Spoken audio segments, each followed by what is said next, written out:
the fruit of the Spirit is faithfulness. Today we reflect on faithfulness. A little story that comes to my mind is of a little boy who lived in poverty-stricken conditions. His father could not support him. And so this little boy seemed determined to make his own living. He spoke to his mother and bid them farewell.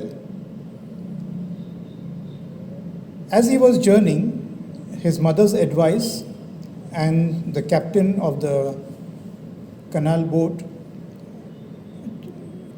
always a constant in his mind, which said that no matter what you do, son, remember to dedicate your life to God.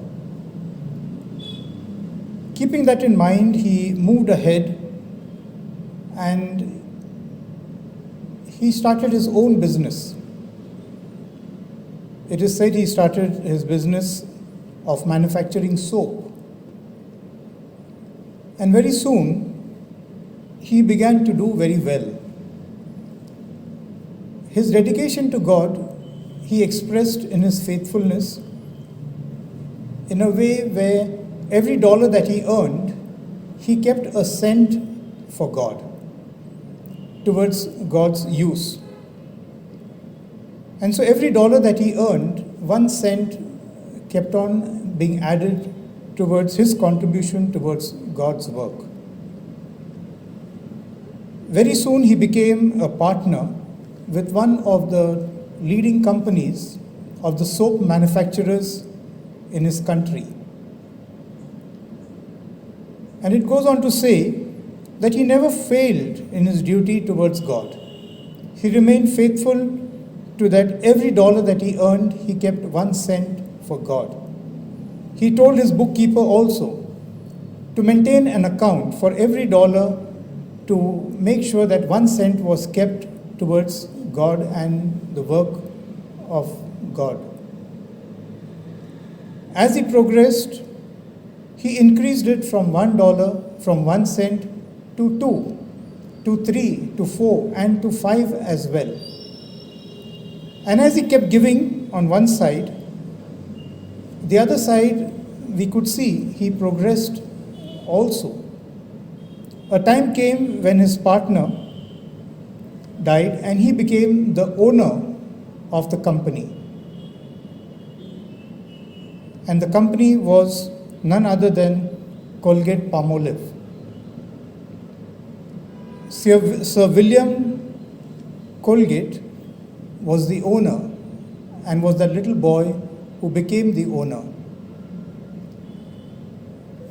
It goes to tell us, brothers and sisters, that no matter how much we progress in our journey, whether financially, spiritually, or otherwise, it is very important for us to remain faithful to our commitment towards God. His faithfulness took him to where he was. And that is what we are reflecting on today, being faithful. Maximilian Kolbe, our patron, a faithful follower of God. He was blessed with the talent that he received. He used it. And he contributed to the growth of the church and the ministry. He remained faithful, and we see how the monastery that he was attached to kept growing. The numbers increased in leaps and bounds. And that is what inspires us as well, to remain faithful in our ministry. When we are faithful, God does the remaining. Mary, our mother, was faithful to the Lord, to his inspiration, to his promptings. She remained faithful to the end.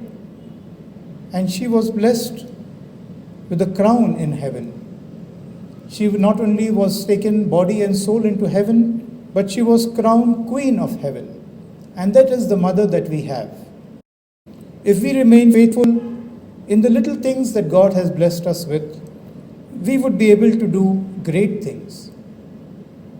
faithfulness is the essence of our ministry.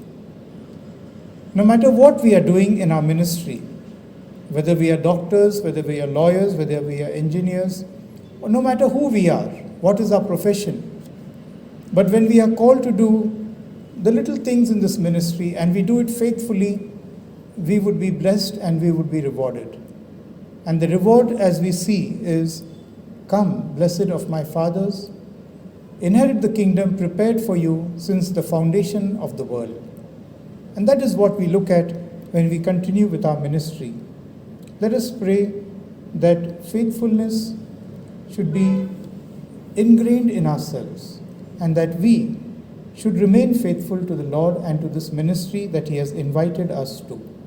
Amen.